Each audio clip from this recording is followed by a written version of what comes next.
Los sindicatos de Mossos quieren acallar las críticas después de que saliera a la luz un vídeo en el que realizaban pruebas de confianza, disparaban a dianas junto a las que estaban sus compañeros. Dicen que estas prácticas poco habituales las realizan también otros cuerpos de élite de policías europeas y que no son algo tan extraño. Es el cuerpo de élite de los gendarmes franceses. Apuntan a la diana donde está su compañero y disparan. En estas otras imágenes vemos hacer algo parecido al grupo de asalto de la policía rumana.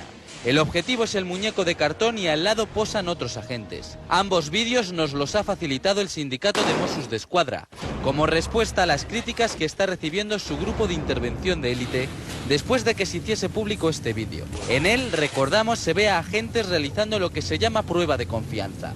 Disparar contra objetivos y que cerca de ellos estén compañeros.